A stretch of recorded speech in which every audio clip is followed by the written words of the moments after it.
There's a lot you should know before you sell your house. We're going to help you navigate the waters of real estate with our weekly segment here on the Morning Blend called Realty Rant. Realtor Vincent Arcuri and Victoria McGuire both are here today. We missed you last time, Victoria, so glad you're back.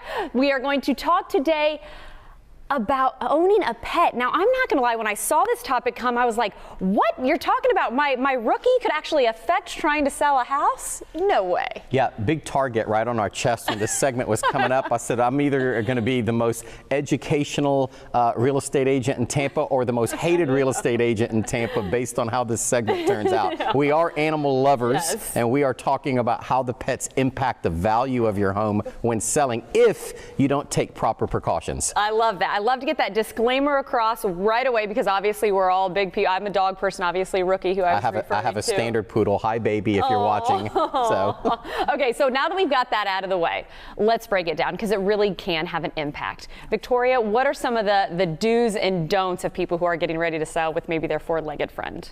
Right. Well, we talked about hear no evil, speak no evils, all those different things. All those evils. All those evils. Well, the same thing can apply to your pets. You know, we want to make your house look like a model when we're trying to sell it because we want it to appeal to the masses. Yeah. So we want to make it seem as if you don't own a pet, even though I love dogs. I really do. I have 2 dogs myself, but we want it to be model perfect, kind of like our set is here. It's beautiful. Do you see there's not any clutter?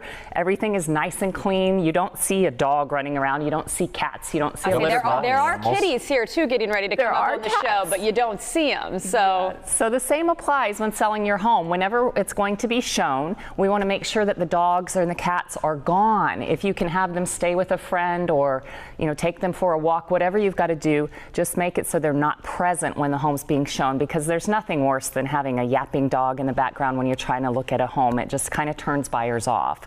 And the other thing is the smell. People tend to go nose blind when they put their house on the market and they have pets. They don't even smell that some other people who don't have pets absolutely smell. So we want to make sure that we're using scented candles, Glade plug-ins, things like that that will make your home smell nice and clean and fresh and appealing to those buyers. Right, Vince? I'll say Vince. Nose blind. I like the foodie nose blind. It's just fantastic. You know, it might seem overwhelming though, because like for me, for instance, I'm thinking, okay, what do we do with a 13-year-old lab?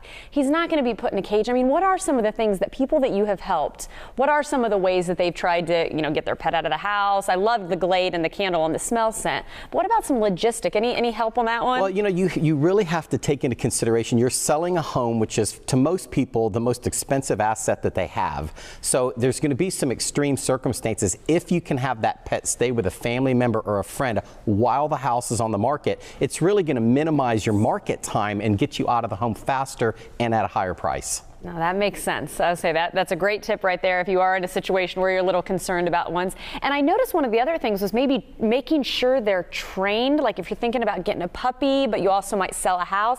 I mean, those are some big hurdles you might be trying to overcompensate. So how important would that be if you were thinking about doing a puppy or something? Super important because dogs, let's face it, sometimes they have accidents and carpet, when it's had a dog accident on it, it smells and it holds that smell. So if you don't have your animal properly trained to use the bathroom outside, you might find yourself having to replace some carpet when you're going to sell your home because, you know, that smell, it's just not appealing to people. And again, we don't smell it ourselves when we have animals at home, but other people do. So another thing that we've done for people, if they're not able to get their dog to stay with a relative or something, we can work it out where they are notified right before the showing that, hey, the people are on their way. And then you can just leave with the dog and take it for a walk. So it doesn't have to be that extreme.